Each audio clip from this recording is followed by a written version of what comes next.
Halo sahabat, kita berjumpa kembali di ruang virtual yang berjudul The Calling, di mana di ruang virtual ini kita akan mendengarkan orang-orang yang dipanggil oleh Tuhan dan akhirnya mereka berani taat untuk meresponi bahkan mengerjakan panggilan Tuhan sebagai hambanya sepenuh waktu. Dan kali ini kita akan bersama satu pribadi yang dari cukup jauh ya, dari Jawa gitu ya, dan ternyata tadi juga sempat waktu offline kita tanya gitu ya, dari mana, oh dari Sulawesi Selatan, dan ternyata bukan Makassar ya, tapi masih biasa saja dari sana.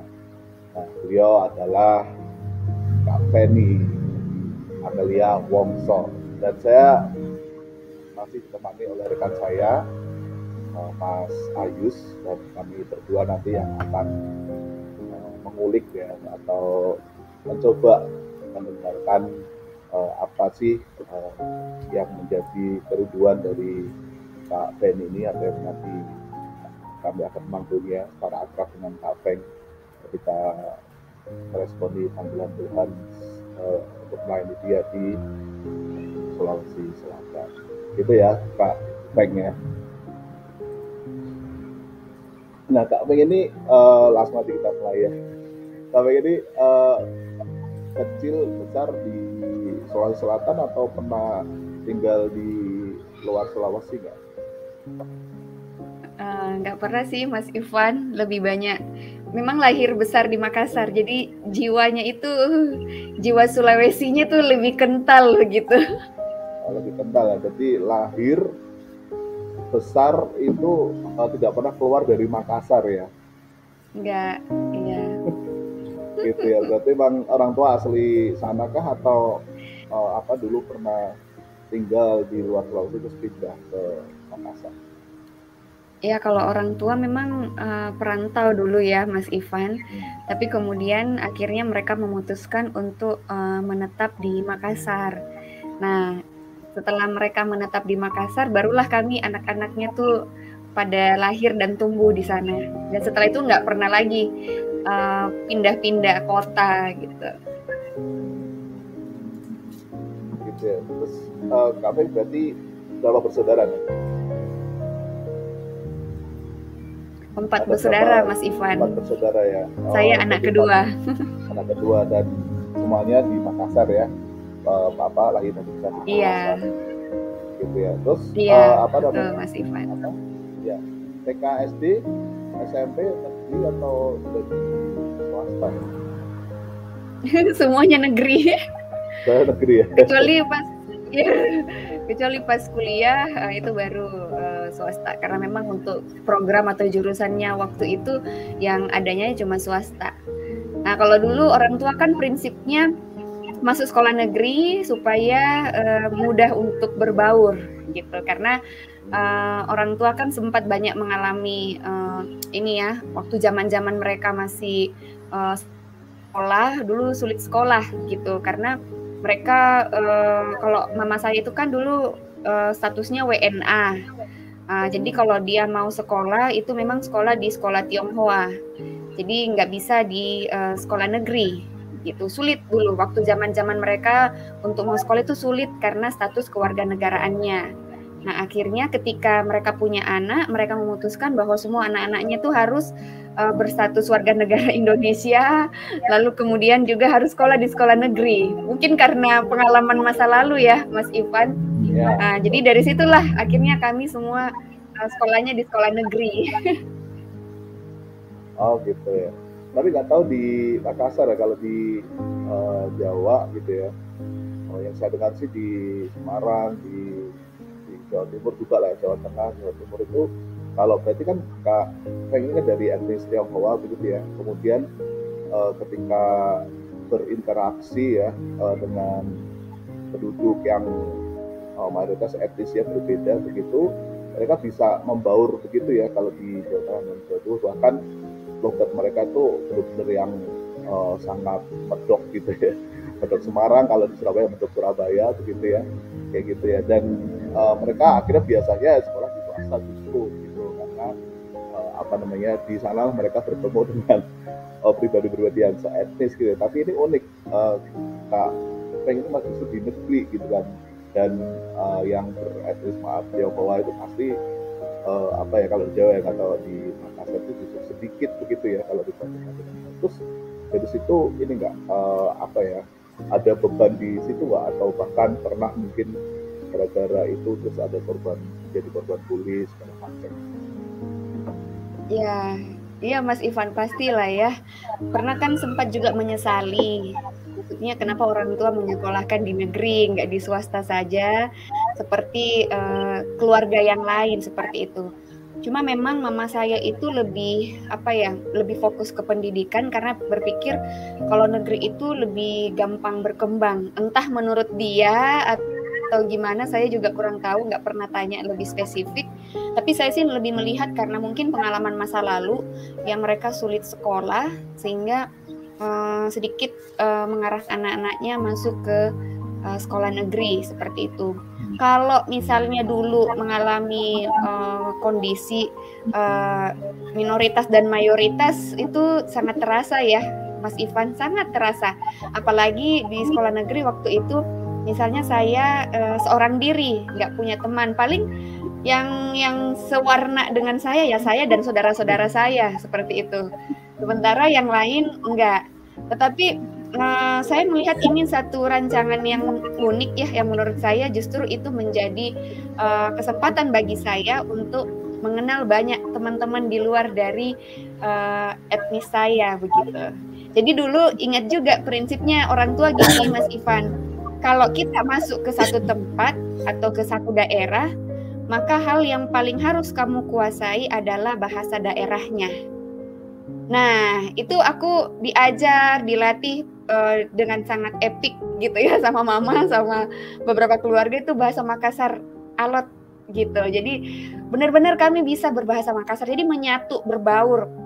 Katanya prinsipnya itu supaya bisa menyatu dan tidak diasingkan. Nah, saya ini kalau mendengar cerita-cerita orang tua biasanya memang karena mereka mungkin punya pengalaman-pengalaman penolakan begitu ya, sehingga supaya tidak ditolak di masa yang akan datang, ya mereka mengajar kita untuk bisa berbaur dengan lebih natural seperti itu. Nah, dari situ saya mengenal banyak sekali teman-teman yang berbeda keyakinan, berbeda suku, berbeda adat, tapi justru memperkaya relasi saya dengan mereka. Jadi memang sih butuh butuh ketabahan hati mungkin kali ya Mas Ivan, kesabaran. Kadang-kadang juga kalau anak-anak ya waktu SD gitu dibecandain, itu dibully juga biasa, tapi lama-kelamaan pikirnya ya udahlah, itu kayaknya bagian dari proses dibentuk ya. Karena memang komunitasnya cukup unik gitu. Tapi cukup membaur ya etnis Tionghoa dengan etnis yang ada di Makassar, cukup membaur ya. Sebenarnya enggak juga sih Mas Ivan. Kalau secara umum sebenarnya iya, waktu saya kecil-kecil itu masih ada sekat-sekat yang cukup kuat juga. Dan memang kan beberapa etnis Tionghoa itu kan untuk banyak berbaur di lingkungan masyarakat itu nggak banyak gitu. Jadi memang sangat langka. Apalagi kalau misalnya mau bekerja atau masuk di pemerintahan itu sulit gitu. Nah, mungkin orang tua saya punya mimpi supaya anak-anaknya nanti masuk di area-area yang mungkin sulit kali ya. Nggak tahu, saya juga nggak pernah tanya lebih dalam sih mimpi-mimpi orang tua seperti apa. Tetapi nanti kalau dengar ceritanya ke depan, nah sebenarnya dengan masuk ke sekolah negeri inilah akhirnya saya bisa berjumpa dengan Kristus. Nah itu cerita menariknya nanti Mas Iwan.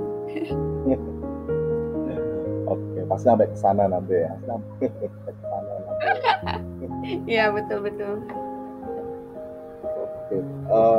Oke, ada kota ya tadi sempat ada kota ya tadi kotanya di online.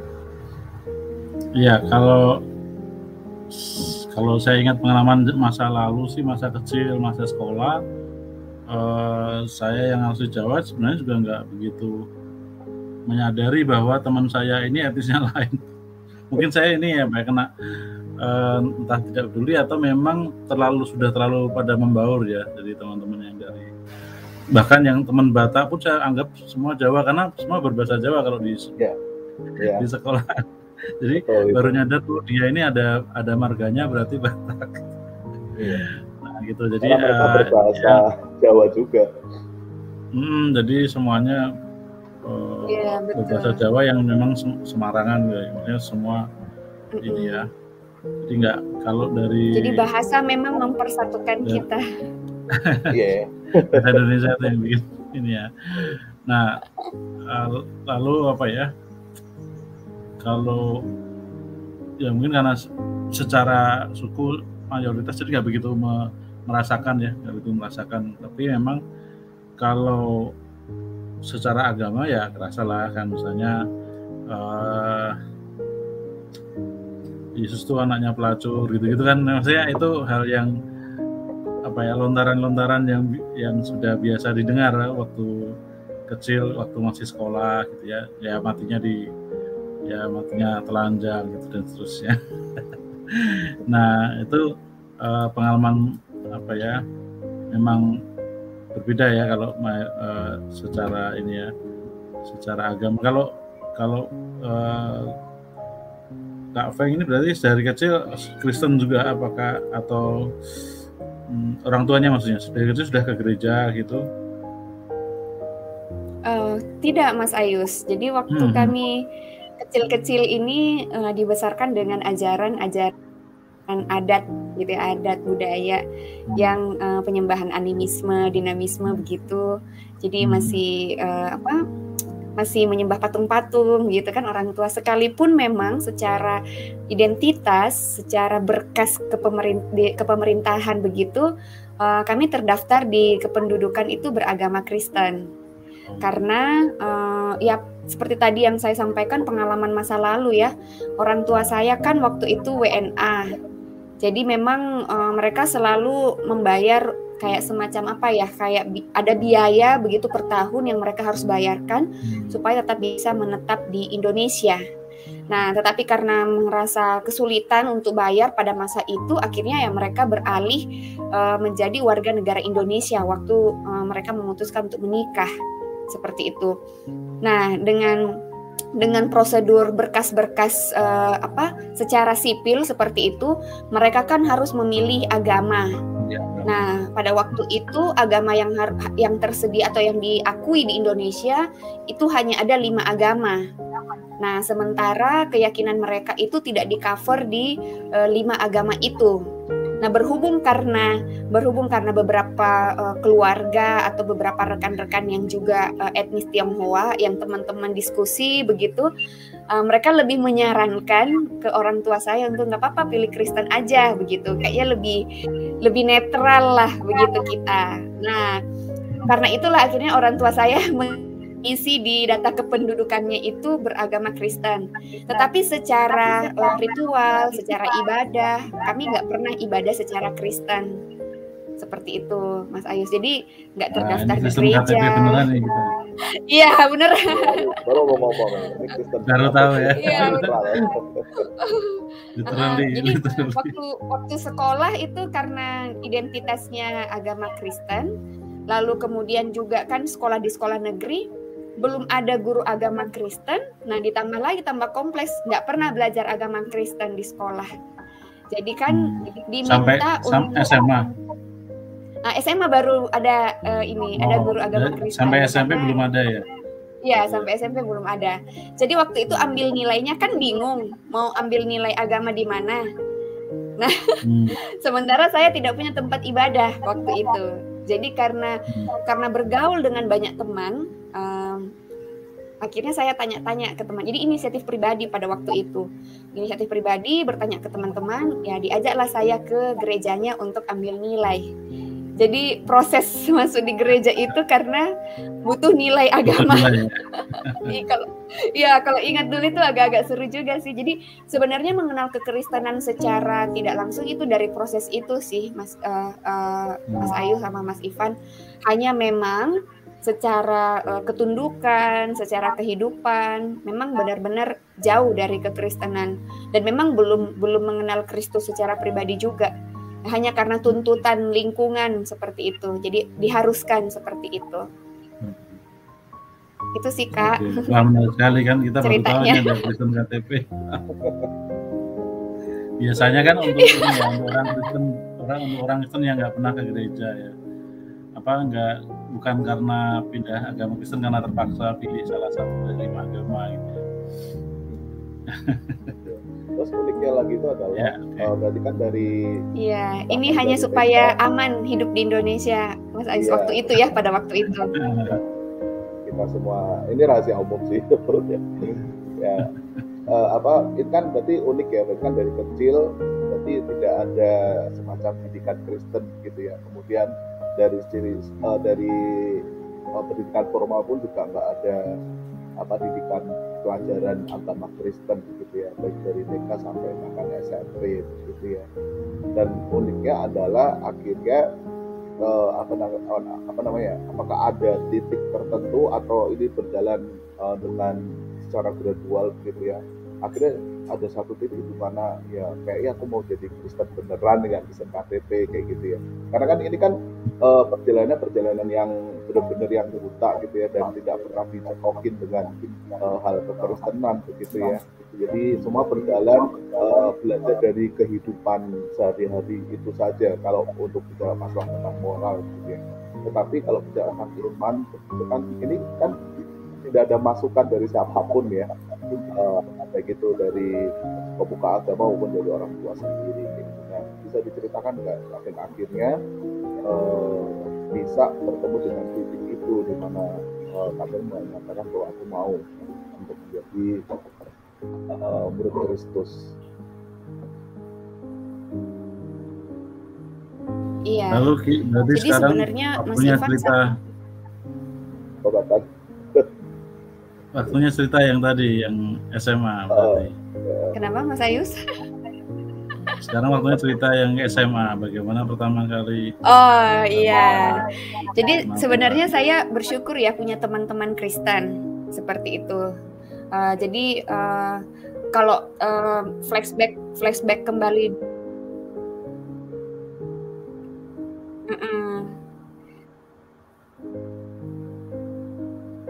Ya, jadi sebenarnya bersyukur ya ada teman-teman Kristen yang boleh saya kenal ketika masuk di sekolah negeri.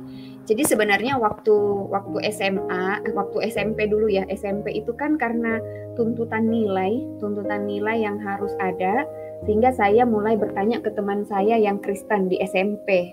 Jadi teman saya yang Kristen di SMP itu menolong saya untuk pergi ke gerejanya waktu itu. Nah, sekalipun saya juga tidak punya pemahaman yang benar ya tentang beribadah secara Kristen. Nah, jadi karena sering diajak, ikut ibadah waktu itu, seru juga ya, seru gitu kan. Anak-anak sekolah minggu, anak-anak remaja dapat bingkisan kalau pas Natal atau Paskah begitu. Jadi setiap ada momen-momen di gereja, saya minta teman saya ajak saya. Waktu itu kan motivasinya supaya dapat hadiah. Seperti itu, selain dapat nilai, dapat juga hadiah. Nah, seiring berjalannya waktu, begitu saya lulus SMP, saya masuk di sekolah negeri, yang ternyata di SMA negeri yang saya masuki itu ada persekutuan siswa Kristennya.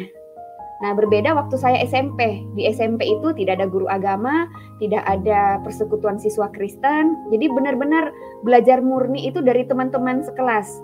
Nah, tetapi satu transformasi terjadi ketika saya di SMA. Dan ini bagi saya ini tidak pernah saya pikirkan juga begitu ya. Nah, karena di data siswa baru waktu saya masuk sekolah itu harus menuliskan agama. Kan seperti biasa ada nama, alamat. Nah, salah satunya itu agama. Nah, ternyata itu sangat berperan penting bagi teman-teman pengurus persekutuan siswa waktu itu. Jadi semua siswa baru yang beragama Kristen itu mereka kumpulkan di satu aula sekolah. Nah, untuk apa? Untuk ikut ibadah penyambutan siswa baru.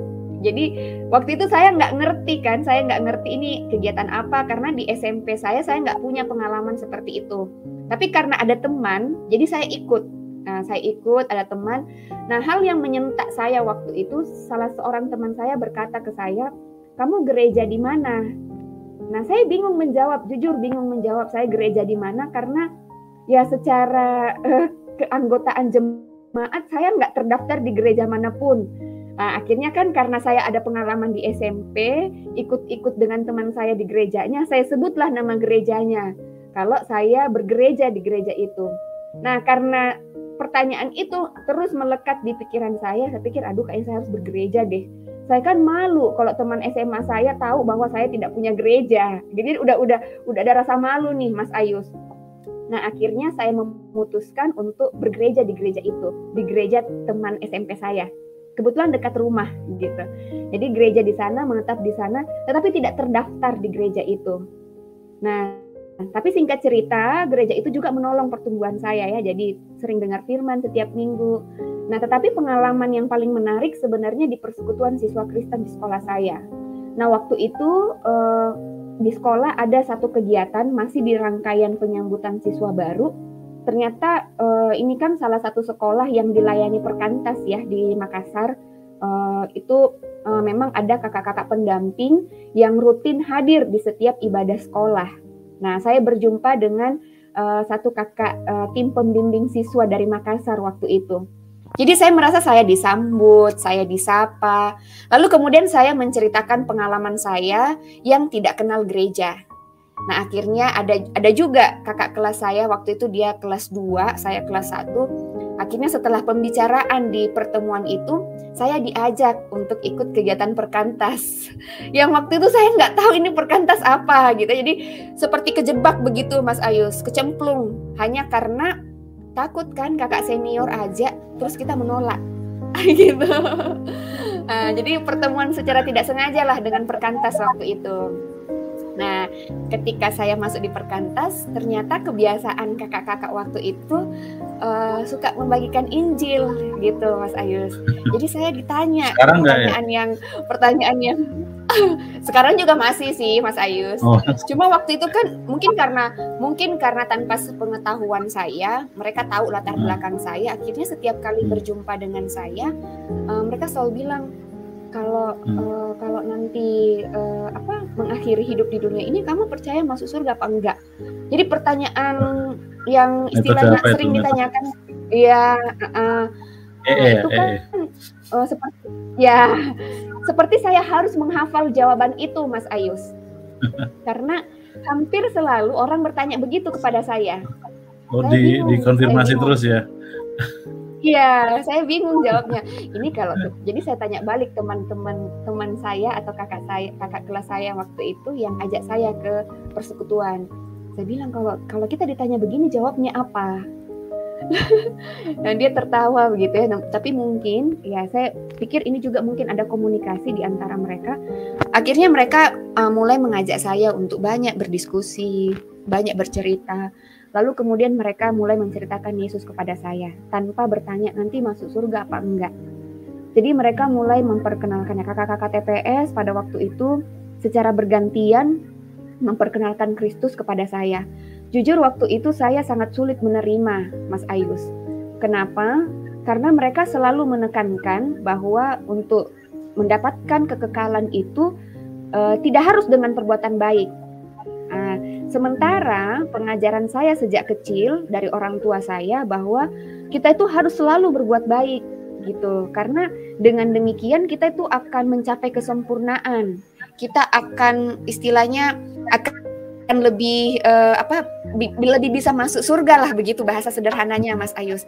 Jadi saya merasa ajaran orang tua saya dengan ajaran teman-teman di perkantas waktu itu sangat bertolak belakang.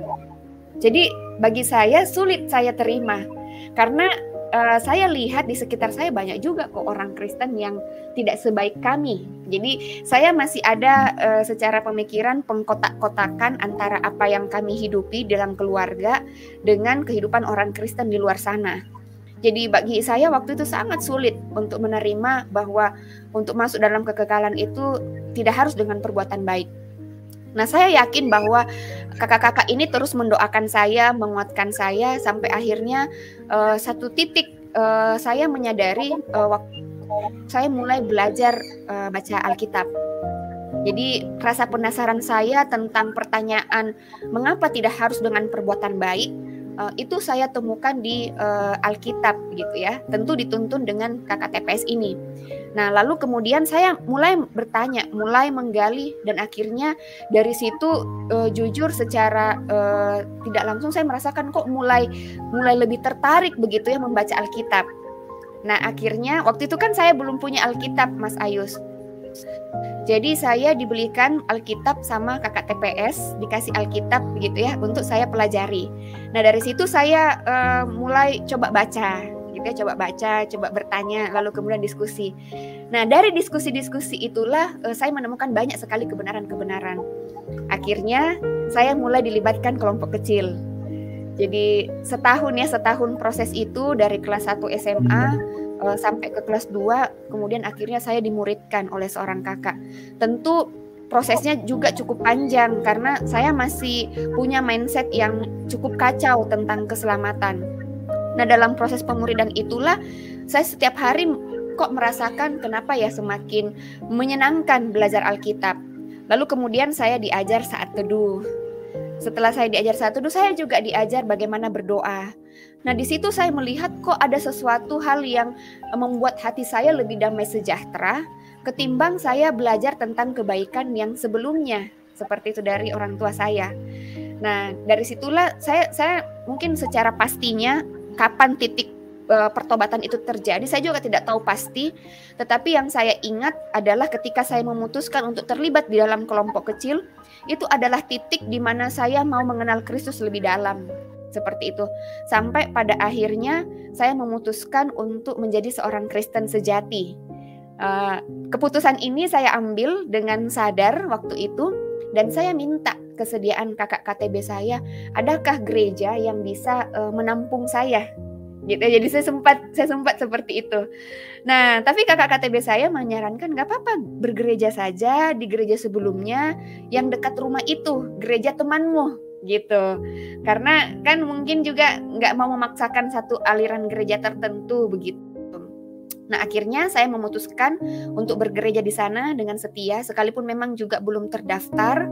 Nah, begitu saya kelas 3 SMA, saya memutuskan untuk di CD begitu, CD Kak atau baptis begitu ya. Istilahnya di gereja itu harus ada peneguhan iman begitu Kak, karena saya kan sudah dewasa, jadi meneguhkan iman di sana. Dan saya punya kerinduan saudara-saudara saya, orang tua saya juga bisa bergereja. Nah, singkat cerita, saya ajak juga adik-adik saya untuk ke Perkantas, karena bagi saya waktu itu pemikiran seorang siswa, Perkantas menolong saya kenal Kristus. Tapi saya belum mahir untuk menceritakan Kristus kepada adik saya. Jadi saya ajak dia ke Perkantas supaya berjumpa dengan orang-orang yang sama yang saya jumpai, yang mempertobatkan saya. Sederhananya begitu. Jadi saya rajin ajak adik saya. Sekalipun memang waktu itu saya ingat sekali, saya begitu berapi-api ya, begitu bersemangat menceritakan Kristus kepada mereka. Mereka ngerti atau enggak saya juga enggak tahu. Tetapi yang jelas saya ingat sekali adalah saya begitu bersemangat supaya mereka juga kenal Yesus.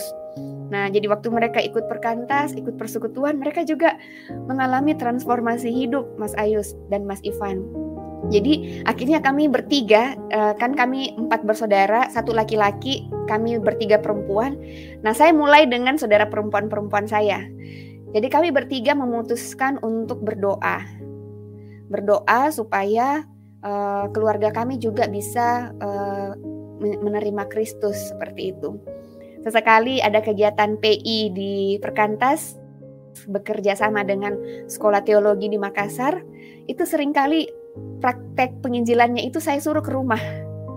Saya suruh ke rumah supaya orang tua juga dengar gitu. Tapi selalu gagal, selalu tidak berhasil, orang tua juga selalu menolak.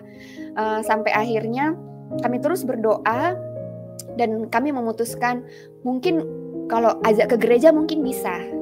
Nah, kami coba ajak ke gereja tapi juga ternyata tidak bisa karena mungkin mereka merasa bahwa ini bukan komunitas, nggak seetnis begitu ya. Jadi sempat ada persoalan itu karena gereja tempat saya bergereja waktu itu gereja oikumene.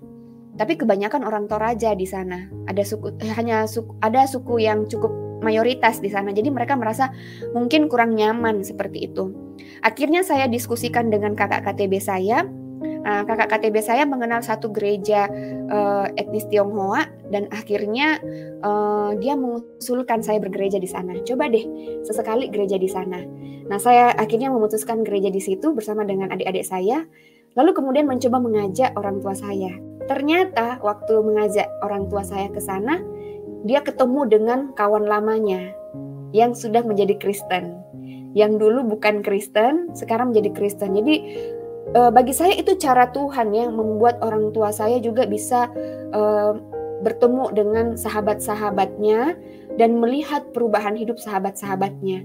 Nah, singkat cerita, 2010 orang tua saya juga memutuskan untuk bergereja di sana. Jadi dari 2001 ke 2010 itu hampir 10 tahun perjuangan kami untuk mengajak orang tua ke gereja, terrealisasinya di 2010. Jadi atestasi di gereja itu 2010. Sampai hari ini orang tua saya sangat rajin begitu ya untuk beribadah ke gereja. Jadi itu satu hal yang bagi saya perubahan hidup yang cukup yang cukup drastis secara pribadi, yang kemudian akhirnya saya juga bagikan ke saudara-saudara saya dan terjadi di keluarga saya. Nah, untuk proses hidupnya tentu kami semua sekeluarga itu terus bertumbuh ya. Mama papa saya juga terus belajar untuk kenal Yesus, terus belajar untuk hidup di dalam Kristus. Nah, itu sih mungkin singkat ceritanya Mas Ivan, Mas Ayus. Tuh, luar biasa ya, namanya kisahnya ini tidak pernah terungkap di tempat lain kayaknya ya, eksklusif di tempat kita ini kayaknya Ivan ya. Ya kan, jadi Iya. Ini mirip Yus sama aku Yus. Mirip ya. Mirip kronologis akhirnya jadi bertobat gitu ya. Jadi misalnya ditanya, "Wan, kapan dirimu itu menerima Yesus sebagai Juru Selamat?" Nggak ada titik tanggal tertentu tuh, nggak ada gitu. Saya nggak tahu lah gitu, karena memang mulai dari by the way ya kayak gitu. Saya itu satu sekolah SMA dengan Ayus gitu, tapi beliau duluan jadi kakak kelas sebetulnya gitu. Nah, waktu istrinya juga by the way istrinya juga Chinese. Ayus gitu Pak. Ya kan, di sekolah ya, nanti saya bisa berbahasa Jawa. Di sekolah itu tuh ya praktis saya juga jarang sekali ikut persekutuan gitu ya. Kemudian ya gara-gara ada teman saya yang ikut persekutuan terus ikut juga kan mirip-mirip gitu ya. Terus waktu di sana ya kalau ada istilah terjebak, saya juga terjebak gitu ya. Saya tiba-tiba aja di situ tuh pas datang persekutuan ada acara dari Perkantas juga gitu, dan tiba-tiba dibagi kelompok-kelompok gitu kan. Nah, setelah dibagi kelompok-kelompok langsung bikin jadwal ya, minggu depan kita ketemu lagi ya di kelompok ini doang gitu kan. Saya dengan teman saya ngajak tadi dan ada 2 yang lainnya 8 orang gitu ya, tiba-tiba aja itu dalam persekutuan itu sudah gitu. Tapi perjalanan menerima Yesus sebagai Juru Selamat ya tidak semudah itu gitu. Maksudnya dalam artian ya saya jalani kehidupan itu dengan nggak ada rohnya lah, istilah kayak gitu. Jadi memang ada orang-orang yang ketika ini ya bertumbuh di dalam iman yang gradual seperti ini, dari satu titik tertentu sudah langsung berbalik saja. Tapi memang ada tanda yang juga mirip juga tadi ya, jadi seperti bersemangat. Tiba-tiba ada momen tertentu di mana tiba-tiba jadi beda ya hidupnya gitu, melihat ke belakang ada perubahan gitu sih ya. Jadi ini cukup ada keunikan tersendiri lah ya, apalagi sampai ada tadi dari satu orang yang bertobat ini akhirnya satu keluarga ya menjadi ikut Tuhan. Tapi yang kakak yang pertama akhirnya gimana nasibnya ini? Tadi kayaknya belum disentuh ceritanya. Kalau kakak yang pertama gimana kak? Akhirnya ikut juga kah ke gereja itu tersebut di sana? Karena melihat juga perubahan kami begitu ya. Hanya memang karena kakak saya waktu selesai SMA dia merantau, tidak punya cukup waktu untuk bisa terus berkomunikasi dengan dia, karena waktu itu kan telepon masih sulit. Kita juga waktu masih SMA itu kan belum punya handphone lah. Aku punya handphone itu pas nanti kelas 3 SMA, Mas Ivan. Jadi memang cukup lost contact ya dengan kakak waktu masa-masa itu. Tetapi bagi saya melihat juga kan karena mungkin latar belakang sebelumnya ya, kakak saya kan juga punya banyak teman-teman Kristen. Jadi waktu dia pergi ke satu daerah, merantau ke sana, kerja di sana, ya puji Tuhannya dia masuk gereja. Jadi sebenarnya secara tidak langsung ketika Roh Kudus bekerja dalam kehidupan saya dan adik-adik saya, Roh Kudus juga bekerja di tempat kakak saya gitu ya, untuk membuat kakak saya memilih masuk ke gereja. Nah lalu kemudian biasanya sesekali dia menelpon. Nah kita baru cerita tuh, saya ikut ini, ikut itu. Nah akhirnya memang setelah dia kembali ke Makassar, barulah waktu itu saya juga mulai mengajak ke gereja yang sama, supaya kami memang satu keluarga bisa beribadah bersama-sama. Sampai hari ini kakak saya juga terdaftar di gereja yang sama. Gitu, Mas Ivan. Oke, puji Tuhan. Berarti satu keluarga itu full ya. Iya. Semua akhirnya tadinya Kristen KTP, akhirnya menjadi Kristen yang memang tumbuh. Ya, jadi sebenarnya Perkantas itu sangat berjasa ya kalau saya mau bilang, Mas Ivan. Perkantas itu dalam hal ini pelayanan siswa di Makassar waktu itu sangat berjasa di dalam proses pertobatan dan pertumbuhan saya.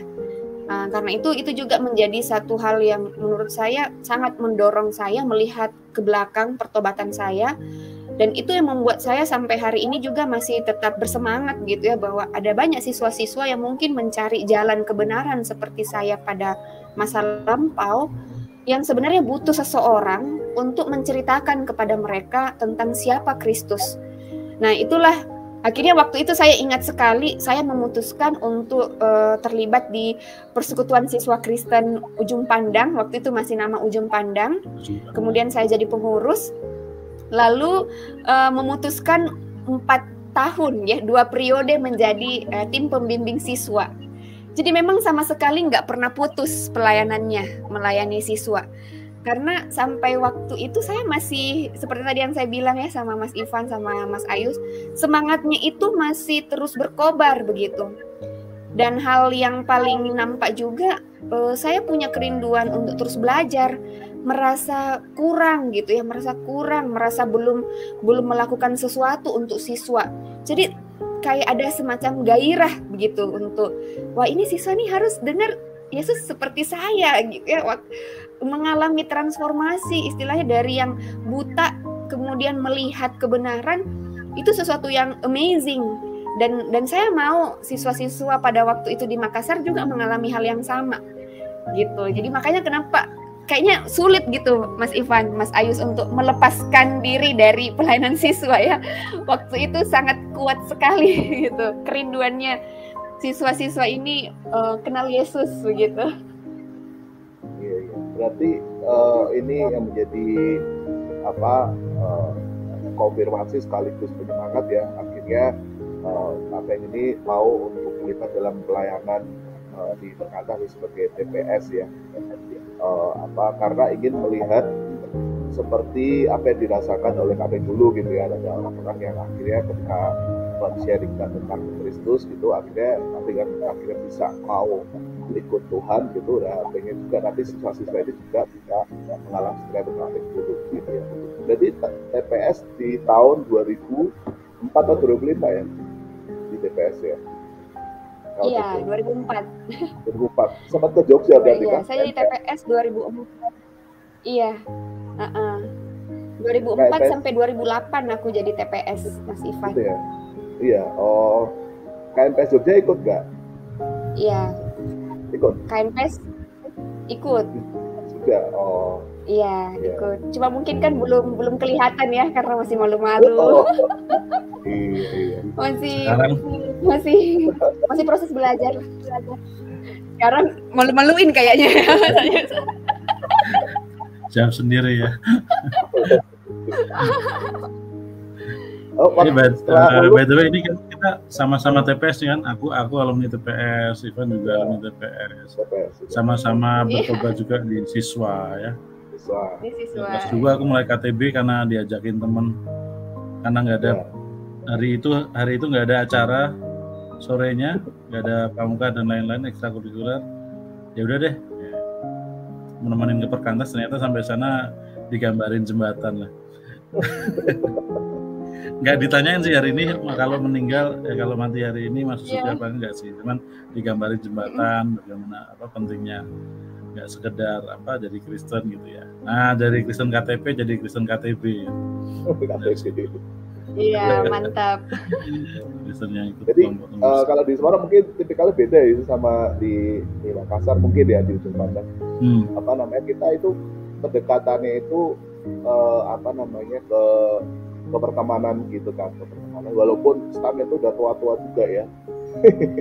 Gitu, tetapi ketika mendekati siswa ya aku jadi siswa gitu ya. Terus akhirnya menjadi orang yang punya memori yang kuat tentang bagaimana dulu waktu TPS gitu. Jadi memori kuat. Jadi aku sama Ayus gitu, bahkan kalau aku sampai ke angkatan di atasnya aku itu bisa 3 tahun di atas tuh tetap bisa akrab gitu loh. Dan memori di TPS itu bisa menjadi penyemangat sendiri gitu loh, bahwa persekutuan orang keluarga ya. Keluarga betul. Bahkan rumah persekutuan itu ya benar-benar jadi rumah kedua gitu. Jadi di sana itu nggak cuma KTB, tapi tiap hari ke sana cuma untuk tiduran terus cerita gitu. Gitu. Ini benar-benar sama Mas Ivan. Tapi jadi penting ya posisi rumah persekutuan. Iya, pulang sekolah mampir dulu. Iya. Biasanya tiduran, makan siang, baru pulang. Iya betul. Kan waktu itu kan cukup dekat dengan kampus ya. Jam kuliah pertama itu jam sekian, terus ada jeda 1 atau 2 jam. Itu kalau pulang ke rumah saya cukup jauh gitu. Udah jadi akrab dengan staf yang ada situ, staf adminnya terutama ya, paling goda-godain gitu. Jadi cerita tersendiri. Sampai zamannya itu makanya tadi seperti aku bilang sama Ayus itu ya, Mbak Aan itu dulu sempat staf admin di atas. Ternyata Mbak Aan kamu tadi ya satu kelompok ya sama Mbak Aan dan Bang Yuson ya. Itu dulu staf karena TPS juga, terus juga menjadi staf admin gitu. Jadi bisa akrab juga dengan mereka ini kayak gitu. Nah itu kan jadi TPS ya. Kemudian apakah pengalaman ini juga yang menyemangatimu akhirnya untuk bisa melayani Tuhan lebih lagi ya? Jadi TPS itu kan kuliah dan melayani Tuhan itu siswa gitu. Tapi sekarang adalah full time, di mana seluruh hidupmu itu akhirnya dedikasikan ke Tuhan. Apakah itu juga atau ada momen tertentu akhirnya Tuhan mau menjadi staff? Iya, Mas Ivan. Jadi sebenarnya kan juga selesai kuliah pasti 2008 ya. Jadi selesai komitmen TPS, selesai juga lah masa kuliah. Jadi memang masa-masa kuliah itu memang saya isi untuk melayani siswa. Karena semangat yang tadi yang saya ceritakan. Nah, waktu zaman-zaman saya masih siswa sampai saya mahasiswa, pelayanan Perkantas di Makassar itu kan memang lagi dirintis-rintisnya. Saya ingat sekali banyak sekali staf-staf dari nasional yang sering datang berkunjung ke Makassar untuk melatih kami para pengurus-pengurus, lalu kemudian banyak sekali juga dapat wawasan-wawasan begitu. Nah, secara keorganisasian saya juga waktu itu masih belum terlalu paham ya Perkantas secara utuh. Jadi memang masih melihat di dalam konteks pelayanan siswa. Nah, begitu saya selesai kuliah, saya sempat bekerja, Mas Ivan. Jadi bekerja, lalu kemudian menurut saya itu pekerjaan yang saya juga senangi karena sesuai dengan mimpi begitu ya. Jadi saya bekerja di salah satu perusahaan telekomunikasi swasta yang juga bagi saya cukup bergengsi waktu itu. Nah, tetapi saya juga waktu selesai kuliah masih tidak mau lepas gitu ya dengan pelayanan siswa. Jadi masih memutuskan untuk mendampingi teman-teman TPS. Jadi kayak semacam pendamping PS, tapi bukan staff begitu. Jadi setiap pulang kerja saya masih mampir juga di Perkantas, kunjungi adik-adik siswa. Karena memang jujur waktu itu masih mungkin masih pemikirannya juga masih berpikir ya saya kan juga belum ngapa-ngapain, belum sibuk-sibuk amat gitu. Jadi nggak apa-apalah masa muda diisi dengan main ke Perkantas seperti itu. Nah, Tapi ternyata di dalam masa-masa ya. Sorry potong. Tadi waktu itu orang tua baik-baik saja kah? Ya silahkan pelayanan gitu. Atau apa namanya? Iya, nggak apa-apa Mas Ivan. Apa sempat menegur? Nggak apa-apa ya. Karena kalau dulu ya, kalau ingat-ingat zaman SMA sama kuliah itu orang tua saya memang perkenalkan dengan teman-teman di Perkantas. Nah, teman-teman Perkantas itu sering main di rumah. Kalau biasanya ada acara atau apa datang berkunjung juga gitu. Jadi orang tua saya kenal dengan mereka. Nah, awalnya memang orang tua saya pikir Perkantas ini kayak semacam tempat belajar seperti itu. Karena jujur waktu saya kenal Perkantas itu memang kan banyak skill yang diperbaharui ya. Paling tidak saya belajar nge-MC gitu. Ada event-event sekolah saya nge-MC begitu. Nah, mama saya pikir wah ini di trainingnya di Perkantas gitu ya. Ya nggak apa-apa ikut Perkantas. Nah, jadi diizinkan lah kalau saya. Apalagi itu kan membawa dampak baik ya bagi pertumbuhan saya. Jadi mama saya nggak pernah apalagi kalau itu untuk tujuan untuk pengembangan diri, bagi mama saya itu silahkan belajar seluas-luasnya. Nah, jadi waktu pelayanan itu sebenarnya nggak pernah ada hambatan dengan orang tua sih, Kak. Apalagi kan waktu kuliah juga nggak pernah, kuliahnya juga ya nilainya juga bagus-bagus ya. Karena sempat lulus dengan predikat wisudawan terbaik. Jadi orang tua nggak bukan nyomong juga sih, bukan, tapi makanya orang tua tuh nggak pernah mempermasalahkan persoalan sekolah, persoalan kuliah, karena waktu itu memang saya secara mandiri juga berjuang untuk sekolah. Jadi waktu kuliah itu juga dapat beasiswa, terus saya kan juga ngelesin anak-anak SMP, SMA waktu saya kuliah. Jadi dari dana itu saya pakai untuk biaya kuliah. Jadi hampir sepenuhnya biaya kuliah saya itu nggak ditanggung orang tua. Jadi orang tua dalam case itu memberikan cukup keleluasaan sih ya, karena melihat saya juga bisa atur waktu, kuliah juga aman, dapat penghasilan sendiri, kerja juga di pelayanan. Jadi bagi dia sih nggak apa-apa, selama itu tidak mengganggu studi, aman-aman saja. Nah, tapi kemudian menjadi apa-apa ketika saya sudah bekerja dan memutuskan untuk tetap melayani. Itu mulai menjadi apa-apa. Nah, dulu waktu SMA nggak apa-apa, silahkan belajar, silahkan ke Perkantas. Tapi seperti tadi yang saya cerita, waktu saya bekerja di salah satu perusahaan yang cukup bergengsi begitu, dan orang tua saya merasa bahwa proses hidup yang saya jalani itu adalah proses yang cukup berhasil dan membanggakan mereka begitu ya. Mereka bangga punya saya yang sudah disekolahkan. Jadi bagi mereka tuh nggak salah tuh mereka sekolahkan saya sekolah negeri gitu ya, kalau kembali ke masa yang sebelumnya. Nah, akhirnya ketika saya mulai menceritakan bahwa kerinduan saya sangat besar untuk melayani, kira-kira bagaimana kalau saya jadi staf Perkantas? Karena melihat itu tadi ya yang seperti saya cerita, kondisi pelayanan Perkantas kan memang masih dirintis. Waktu itu staf siswanya masih seorang, masih Kak Resa waktu zaman saya. Sebelumnya kan Kak Jeki. Jadi waktu itu untuk mengerjakan pelayanan di Sulawesi Selatan hanya ada 3 staf. 1 staf kantor, 2 staf lapangan. Dan memang masih sangat-sangat membutuhkan banyak sekali pekerja full time begitu. Nah, sempat kakak KTB saya menawarkan, mau enggak kamu terlibat di dalam pelayanan yang lebih dalam untuk menjangkau siswa, menjadi staf Perkantas seperti itu. Tapi waktu itu juga banyak sekali kendalanya, Mas Ivan, Mas Ayus, karena waktu itu secara finansial Perkantas di Sulawesi Selatan juga belum sanggup ya untuk menambah seorang staf. Nah, memang sebelum saya, waktu saya bekerja, memang sebelum saya ada juga staf baru yang baru masuk. Nah, jadi ada Kak Randy kemudian masuk ya untuk jadi staf siswa waktu itu. Jadi saya merasa harapan saya untuk menjadi staf siswa itu pupus gitu, pupus karena ya secara ini kan Perkantas belum mau menambah staf ya.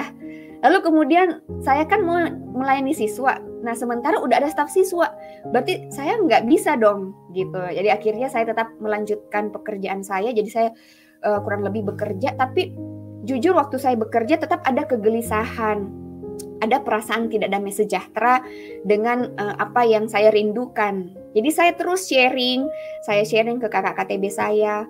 Lalu kemudian saya sharing juga ke Kak Randy waktu itu ya, yang staf siswanya. Saya sharing pergumulan saya, kerinduan saya. Termasuk saya sharing juga ke Kak Jeki yang waktu itu jadi staf kami, staf senior waktu itu. Jadi saya coba sharing kerinduan saya. Apakah ini salah atau tidak? Karena jalannya seperti tertutup. Board tidak ada kerinduan untuk menambah staf. Lalu kemudian juga ya saya kan kalau mau melayani siswa kan bisa jadi pendamping TPS seperti yang saya sudah lakukan. Nah tetapi hanya merasa kok kayaknya belum totalitas begitu. Kalau kerja sambil melayani sepertinya lelah juga ya. Dan saya mau full begitu. Nah akhirnya 1 tahun menunggu setelah itu saya memutuskan untuk resign dari pekerjaan saya.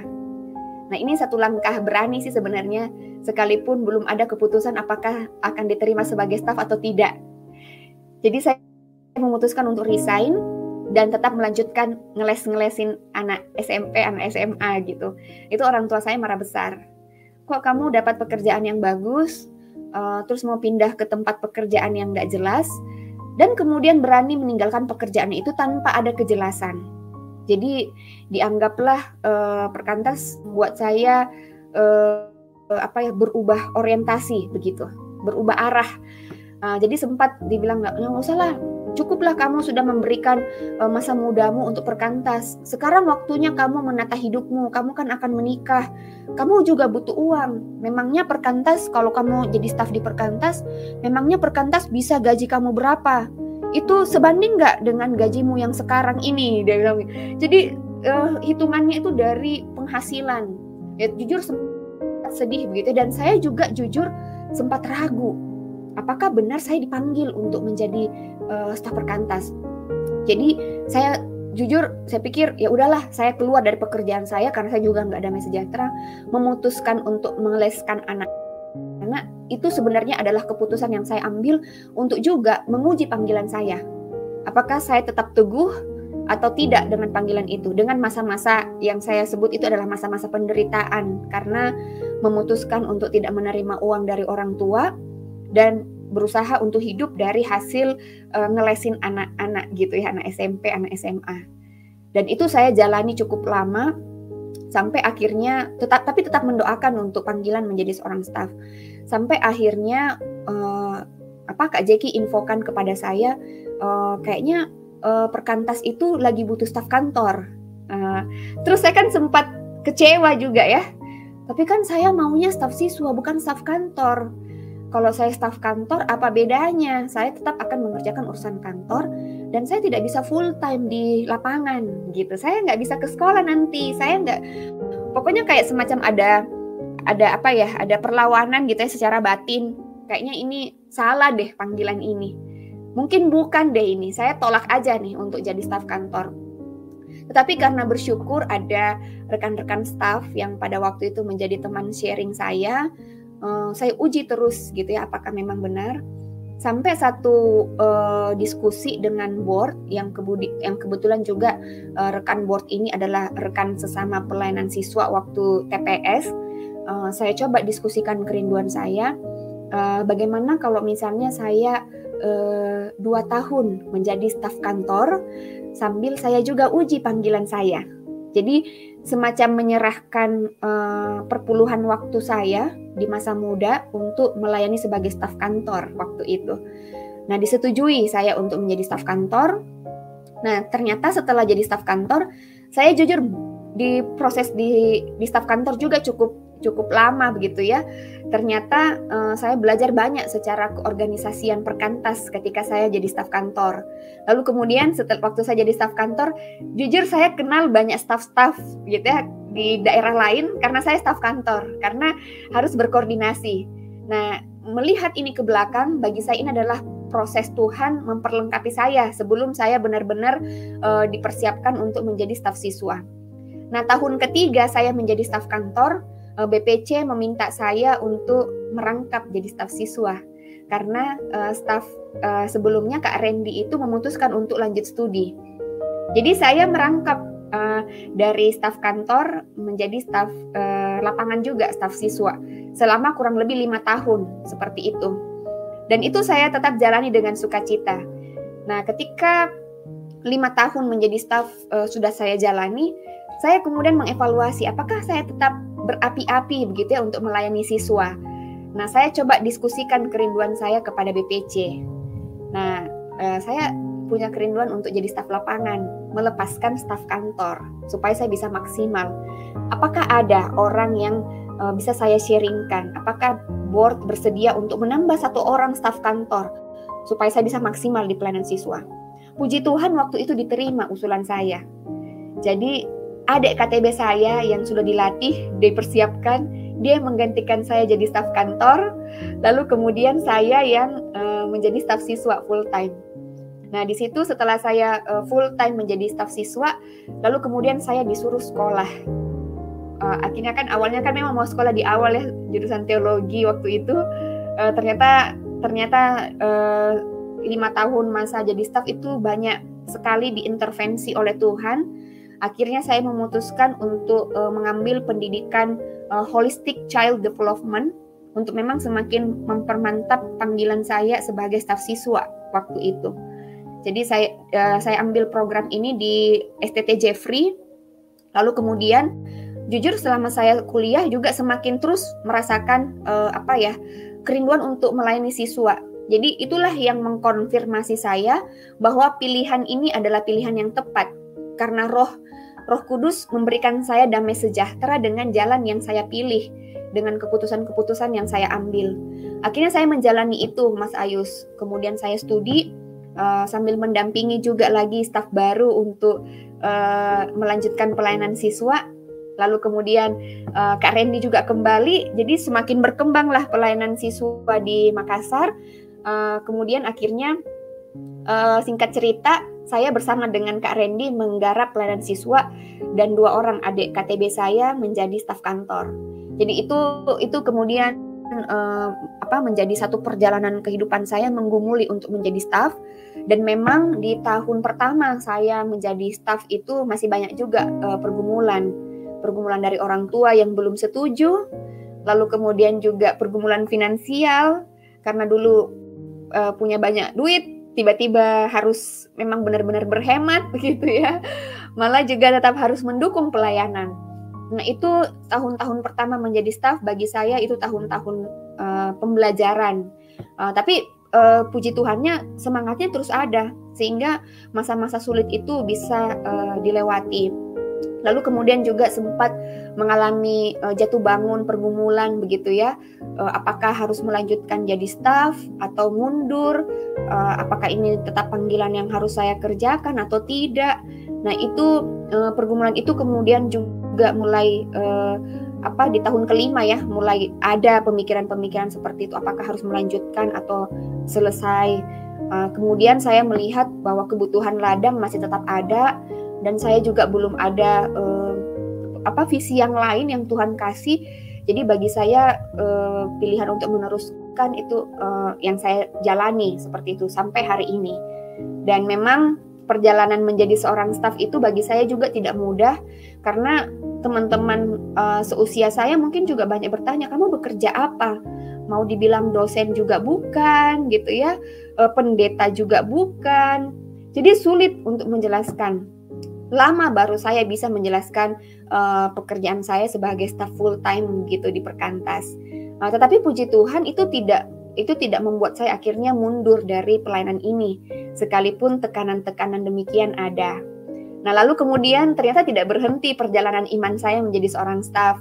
Waktu memutuskan untuk menikah, jujur saya juga sempat bimbang apakah saya harus melanjutkan untuk menjadi seorang staf atau tidak. Karena saya juga tidak mau jarak jauh begitu ya dengan suami. Nah, kebetulan daerah yang tempat suami saya bekerja ini adalah daerah yang dirintis oleh Perkantas Sulawesi Selatan. Nah, sempat juga agak ragu-ragu ya mengajukan, bisa nggak saya diutus ke daerah itu untuk saya rintis, ya kan? Karena kebetulan sebelumnya saya juga diminta untuk beberapa kali traveling ke daerah ini merintis pelayanan siswa. Tapi kan dulu bolak-balik ya, Mas Ayus, Mas Ivan, jadi nggak menetap. Nah kemudian waktu saya sharingkan pergumulan ini sempat menjadi bahan pertimbangan juga oleh board. Dan di saat bergumul itu pun juga saya dihubungi ke Alex ya untuk mau nggak terlibat lebih jauh di dalam pelayanan perkantas di PHN. Jujur itu membuat saya shock gitu ya, di masa-masa mempersiapkan pernikahan harus ada beban pergumulan untuk memperpanjang komitmen begitu. Nah itu benar-benar bagi saya pergumulan yang berat itu, karena belum disetujui sama board apakah saya harus pindah begitu. Nah kemudian saya menceritakan pergumulan saya kepada Kak Alex. Kak, jujur kerinduan saya untuk melayani siswa sampai hari ini masih sangat besar, belum berkurang dari sejak mula-mula itu. Yang saya bilang begitu sama Kak Alex, hanya kendala saya agak sulit juga kalau harus jarak jauh dengan suami kan setelah menikah. Saya akan pindah, kami sudah memutuskan bahwa kami akan pindah ke Sulawesi Selatan bagian timur gitu ya, agak ke timur, jadi di Luwu Timur. Ini tepatnya di Sorowako. Jadi saya sampaikan itu kepada Kak Alex, kira-kira bisa nggak saya tetap jadi staff waktu saya di sana. Nah puji Tuhan jalan dibuka gitu ya, board setuju, kemudian setelah di PHN didiskusikan juga bisa, akhirnya ya saya memegang tanggung jawab di PHN sebagai divisi media. Lalu kemudian juga dipercayakan sama board Sulawesi Selatan untuk merintis daerah Luwu Timur. Dan inilah yang terus saya kerjakan sampai hari ini. Jadi masih akan panjang perjalanan menjadi staff. Dan tentu ini tetap akan terus menjadi pergumulan saya. Dan terus bertanya kepada Tuhan, apakah saya masih akan terus mengerjakan visi ini? Atau mungkin ke depan Tuhan akan bukakan visi yang baru. Bagi saya adalah bekerja atau melayani itu sesuai dengan panggilan yang Tuhan berikan. Kalau Tuhan masih memanggil saya untuk menjadi staf perkantas, maka saya akan tetap kerjakan itu dengan sepenuh hati. Kalaupun Tuhan akan memanggil saya ke tempat yang lain, maka saya juga akan tetap mengerjakan itu dengan sepenuh hati.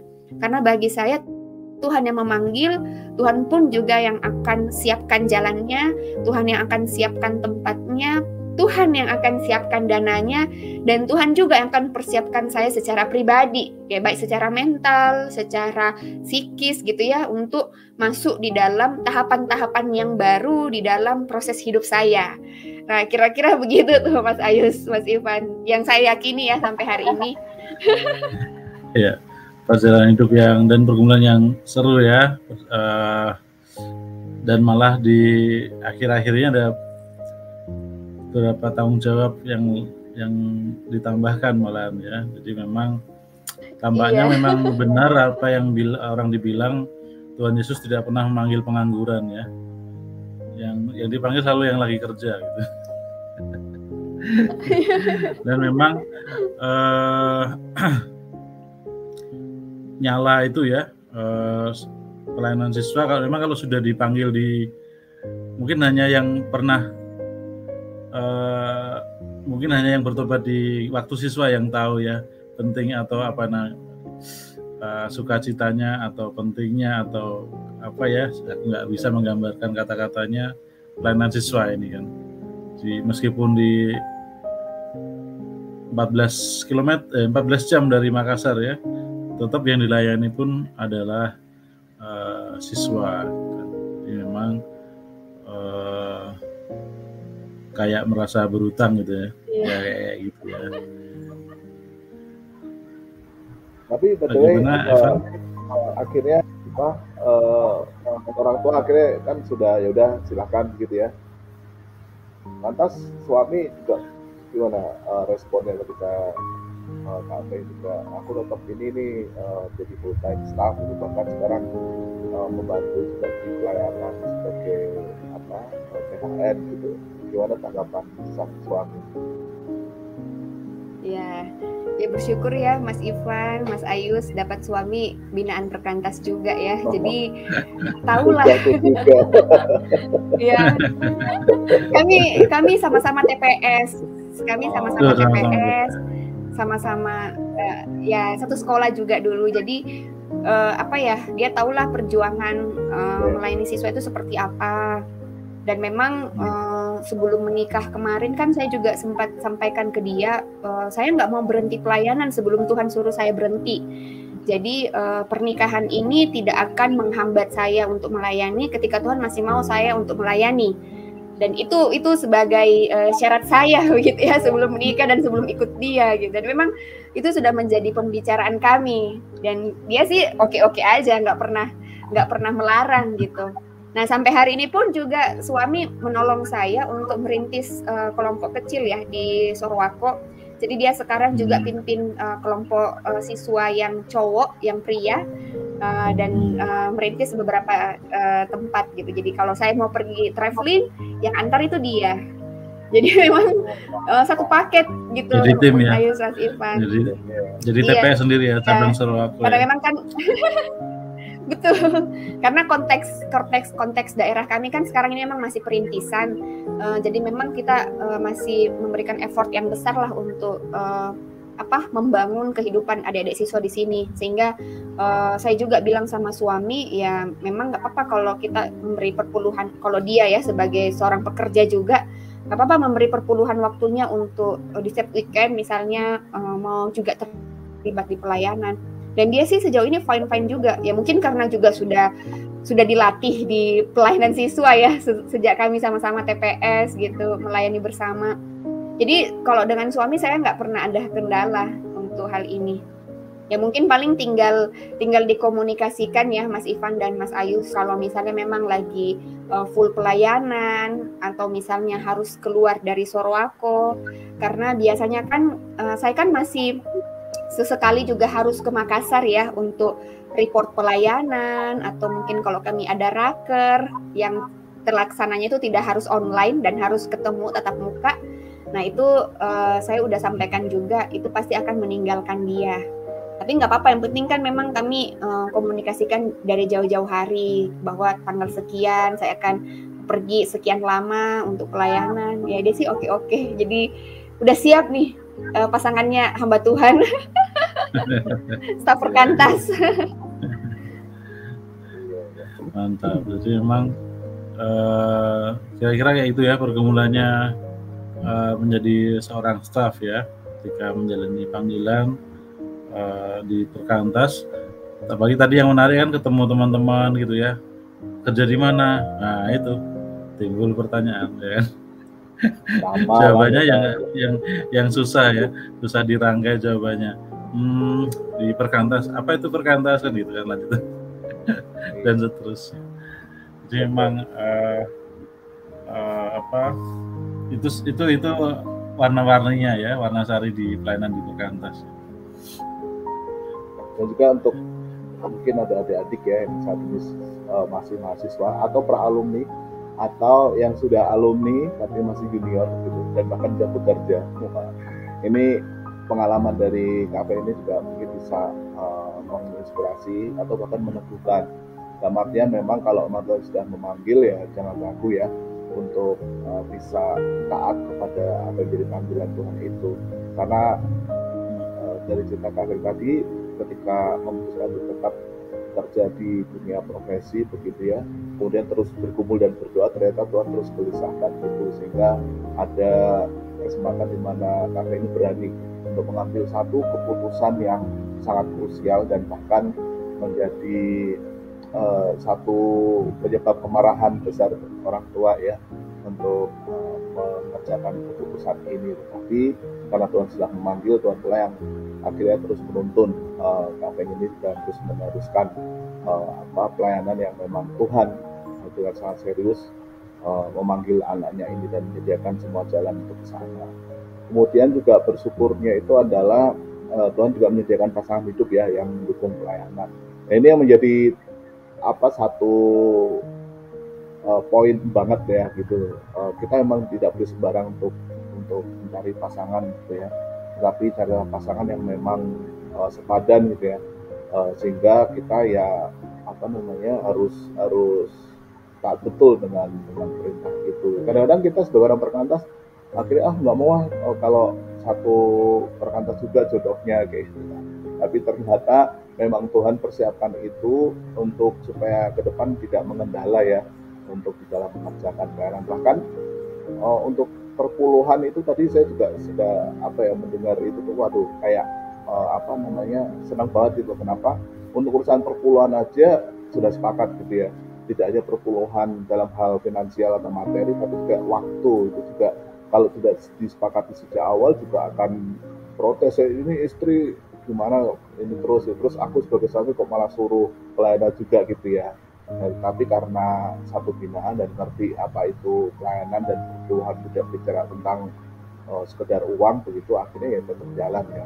Jadi sekali lagi untuk adik-adik yang sedang berkumpul ya, ini pengalaman Kak Feng semoga dapat menemukan dan dapat menjadi inspirasi begitu, sehingga nanti ke depan ketika terus bermula berdoa dengan serius ya akan bisa berani juga ya mengambil keputusan yang sesuai dengan kehendak Tuhan, walaupun akan mendapatkan banyak kendala, tantangan kayak gitu lah, bahkan dari orang-orang terdekat.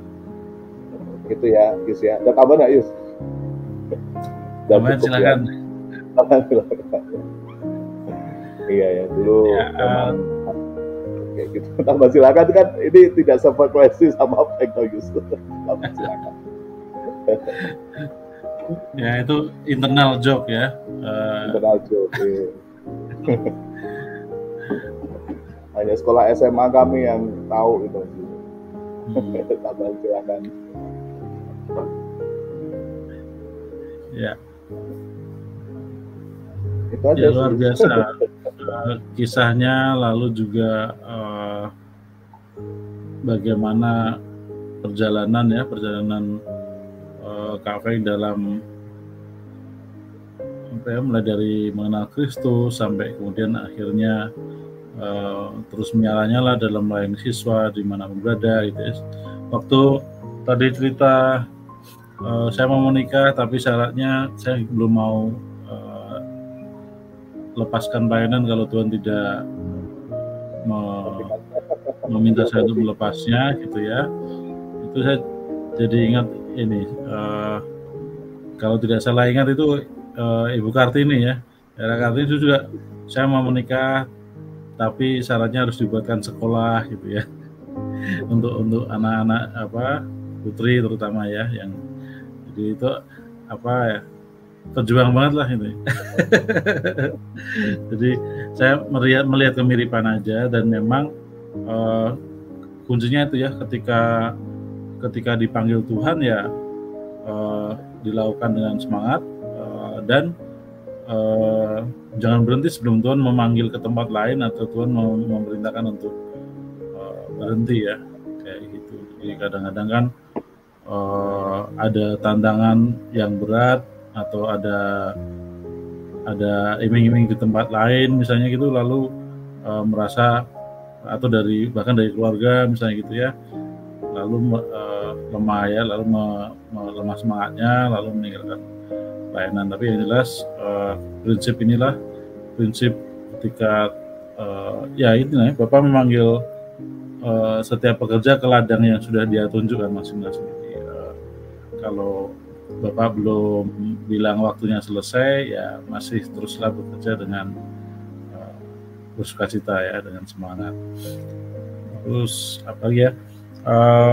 Dan memang aku sih aku suka melihat dari sejarah ya, kan tadi udah kelihatan banget tuh bagaimana jalan hidup ya, bahkan dari yang zero knowledge about sama sekali tidak mengenal Kristen, Yesus itu siapa gitu ya. Jadi benar-benar dari keluarga yang sama sekali nol pengetahuan tentang Kristenan bisa menjadi seorang yang menggebu-gebu untuk melayani siswa, mengabarkan Injil, bahkan mengabarkan Injil ya. Jadi memberitakan Kristus pada orang-orang lain, terutama para siswa.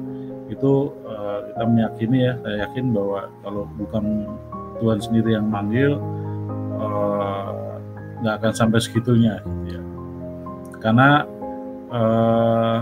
seperti tadi tidak ada privilege-nya itu menjadi secara duniawi ya, menjadi seorang staf perkantas. Ya, ini hamba Tuhan bukan gitu ya, makanya bukan, pendidik bukan gitu ya. Jadi sama sekali nggak ada privilege, nggak ada sesuatu yang dibanggakan gitu ya, keuntungan yang bisa diambil secara finansial maupun yang lain-lain. Nah itu sih membuktikan ya, saya itu membuktikan ya seperti itulah cara kerja orang yang dipanggil Tuhan ya. Jadi dia tidak memandang untung rugi gitu ya. Jadi pelayanan sifatnya bukan transaksi gitu ya, bukan siapa untung siapa rugi gitu, tapi benar-benar apa ya, saya lupa kata ya, devosi gitu ya, benar-benar sesuatu kita dedicate kan, mendedikasikan hidup kita untuk yang sudah dipanggilkan oleh Tuhan gitu, pekerjaan yang sudah ditetapkan oleh Tuhan. Ya seru banget ceritanya. Terima kasih banyak Kak Feng. Aku ini ya sekali lagi ini ya, sebenarnya Kak Feng kan udah menulis kisahnya ya di perkantas.net. Jadi nanti kalau sempat silakan nulis silakan buka perkantas.net, lalu di bagian di tab aktual, lalu di tab sharing staff. Nah di situ ada sharing Kak Feng, tapi tidak selengkap hari ini ya, tidak selengkap sharingnya pada saat ini ya. Jadi dari A sampai Z lah kalau inilah gitu ya. Kalau yang di karena kalau di website sih baru intinya langsung mungkin di garis bagian besarnya aja, iya. Ya kita akhiri ya untuk pertemuan kita ini dengan Feng, dan tentu kita akan ada terus untuk calling ini ya, dan doakan ya, karena yang kesibukan kami masing-masing gitu ya, itu untuk mengerjakan revenue juga tidak mudah gitu ya. Dan nantikan akan ada teman-teman kita yang lain ya, yang akan menceritakan perjalanan kehidupan mereka sampai akhirnya mau untuk taat memenuhi panggilan yang sudah Tuhan nyatakan saat itu di kehidupan mereka. Oke, terima kasih Kak Feng atas sharingnya hari ini. Terima kasih Kak Feng. Selamat melayani. Sama-sama Mas Ayus, Mas Ivan.